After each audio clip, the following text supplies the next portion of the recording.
मित्रों, मैं डॉक्टर अविनाश कुमार सहाय, मैं शिशु रोग विशेषज्ञ हूँ। स्वस्थ बचपन चिल्ड्रन प्राइवेट लिमिटेड हॉस्पिटल का कंसल्टेंट हूँ, जो हनुमान नगर कंकड़बाग में अवस्थित है। और मैं प्रोफेसर हूँ, हेड ऑफ डिपार्टमेंट हूँ, नेताजी सुभाष मेडिकल कॉलेज बिहटा में। मैं आज आपसे कुछ बातें साझा करने आया हूँ छोटे बच्चों के बारे में, जो बीमारी आज के समय में बहुत ज़्यादा देखने को मिल रही है, उसके बारे में मैं कुछ बातें आपसे करना चाह रहा हूँ। अभी सबसे ज़्यादा फैला हुआ बीमारी जो इस समय बच्चों में है वो है वायरल और डेंगू फीवर। कोविड भी है, लेकिन अब कोविड से ज़्यादा ज़रूरी हो गया वायरल और डेंगू फीवर। तो अगर किसी बच्चे को वायरल फीवर अगर किसी तरह का भी है तो ये दोनों में से कुछ भी हो सकता है। पहला तो काम अभिभावक होने के नाते हमारा ये है कि हम इसकी डायग्नोसिस ना बनाएं कि दोनों में से क्या है। हम चिकित्सक से जाएं, उनसे परामर्श लें और उसके अनुसार जो भी जांचें हों कराकर जो उसकी उचित इलाज हो सो हम कराएं। डेंगू फीवर के कुछ लक्षण जरूर हैं। इसमें फीवर आता है, लाल लाल चत्ते शरीर पे लगने लगते हैं, बच्चा को अचानक आपको लगेगा कि एकदम पानी की कमी हो रही है, आँख उनका धंस रहा है, इस तरह का उसको लूज स्टूल नहीं हो रहा है, लेकिन फिर भी लगेगा आपको कि उसका वो डिहाइड्रेशन का दिख रहा है, हमको आँख धंसा हुआ है, मुंह सूखा हुआ है, इस तरह की बातें लगेगी।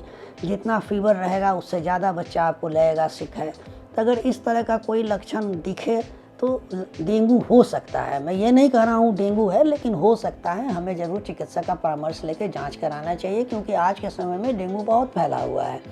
जहाँ तक डेंगू की बात है, अपने मन से कभी भी कोई दवा न लें, क्योंकि कुछ ऐसी दवाएं हैं जो डेंगू में खतरनाक साबित हो सकती हैं। इसलिए हमेशा दवा लेने के पहले डॉक्टर का परामर्श लें। किसी दूसरे से, किसी दवाई के दुकानदार से पूछकर कोई दवाई लेना हो सकता है आपके बच्चे के लिए खतरनाक हो जाए। डेंगू में दूसरी चीज़ हमेशा ध्यान रखें कि अगर बच्चा आपको ज़रा सा भी लगे कि वो बहुत सुस्त है, उसने खाना पीना छोड़ दिया है, वो पानी एकदम नहीं पी रहा है, तो ये एक सीरियस साइन है डेंगू का कि अब आप सतर्क हो जाएं और बच्चे को तुरंत दिखा के भर्ती कराएं। दूसरी चीज़ जो डेंगू में हमारे लिए कंसर्न, जो सबको ही आजकल हम लोग, आप लोग, अभिभावक सब जान रहे हैं कि प्लेटलेट्स के बारे में बहुत सारी बातें पेपर में भी आ गई है, मीडिया में भी आ गई है। लेकिन प्लेटलेट्स हमारे लिए तब तक बहुत ज़्यादा चिंता का विषय नहीं होता है जब तक वो 20,000 के नीचे नहीं पहुँचे। और शायद 2-4-5% ही डेंगू के बच्चे ऐसे होंगे जिनका प्लेटलेट्स 20,000 से नीचे जाता होगा। इसलिए प्लेटलेट्स पर से ज़्यादा हमारे लिए कंसर्न हो जाता है अगर बच्चा सुस्त है, ओरल इंटेक उसका एकदम नहीं है, वो पानी उनी कुछ नहीं पी रहा है, तो डिहाइड्रेशन होकर बच्चे की ज़्यादा तबीयत खराब होती है, प्लेटलेट से उतनी ख़राब नहीं होती है।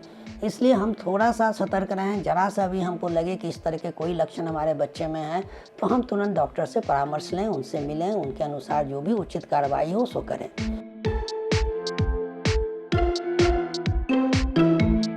वायरल फीवर जो आज के समय में देखा जा रहा है, उसमें फीवर, खांसी, सर्दी होना ज़्यादा लक्षण इसी के दिखते हैं। एकदम हमें ये तो नहीं कहूँगा कि आप उसको केवल लक्षण के माध्यम से डेंगू से सेपरेट कर लेंगे, लेकिन जितनी सर्दी, खांसी इस वायरल फीवर में होती है, डेंगू में थोड़ी उतना नहीं रहती है। डेंगू में बुखार रहता है, सर्दी खांसी थोड़ा कम मात्रा में दिखता है, लेकिन फिर भी सिर्फ लक्षण के माध्यम से आप डायग्नोसिस बना के घर में बैठे रहें और घरेलू उपचार कराते रहें, ये उचित नहीं होगा। इसको मैं कभी भी आपको इसके लिए सलाह नहीं दूंगा। वायरल फीवर है, ठीक है, वो हम सब जानते हैं कि वायरल फीवर है, 3 दिन 4 दिन 5 दिन में अपने धीरे धीरे वो सब ठीक हो जाता है। लेकिन वायरल फीवर कभी कभी आपके बच्चे की इम्यूनिटी इतनी कम कर देता है कि उसमें दूसरे इन्फेक्शन होने के चांस बहुत हो जाते हैं। जब तक वायरल फीवर ख़त्म हुआ तब तक इम्यूनिटी इतनी बच्चे की कम हो जाती है कि उसको दूसरे तरह के अदर इन्फेक्शन, बैक्टीरियल इन्फेक्शन होने के चांस बढ़ जाते हैं। इसलिए उसे भी हल्के से न लें। उसके लिए भी ज़रूरी है कि आप डॉक्टर से संपर्क करें, उनका सलाह लें और जितनी जल्दी हो सके उस बच्चे का इलाज कराएं।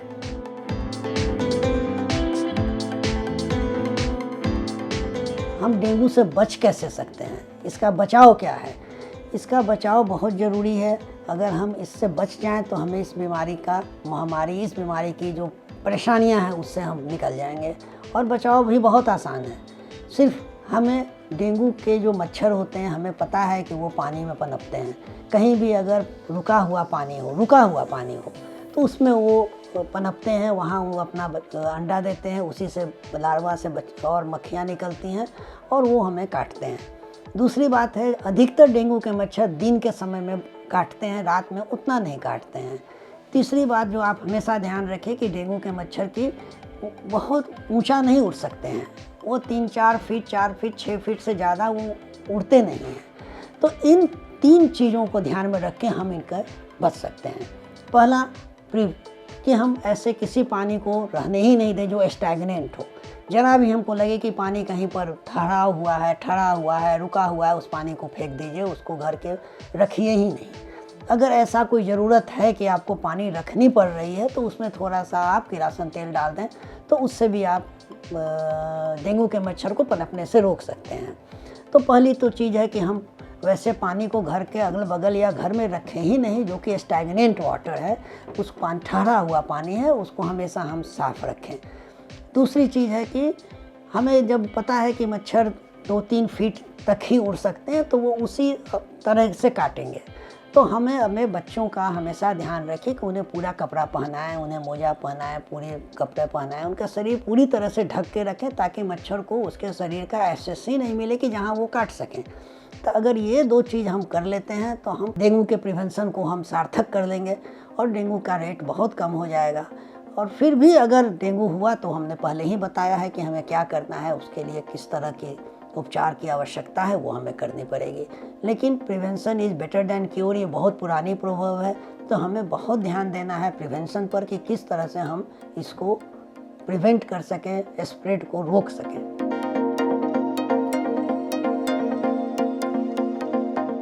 एक बार मैं फिर आप लोग से साझा करना चाहूँगा कि अभी जो बुखार हो रही है वो डेंगू हो सकता है, वो सिंपल वायरल फीवर हो सकता है, वो कोविड भी हो सकता है।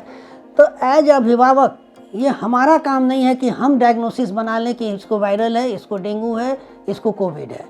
ये काम हमें अपने चिकित्सक पर छोड़ना चाहिए। हमें ज़रा सा भी लगे कि बच्चे को बुखार है, उनको खांसी है, सर्दी है, इस समय ये ज़रूरी है कि हम अपना घरेलू उपचार न करें, हम तुरंत चिकित्सक से परामर्श लें और उनके परामर्श के अनुसार अगर जांच ज़रूरी हो तो जांच कराएं, डायग्नोसिस पे जाएं और जो उसका उचित इलाज है सो उचित इलाज करें।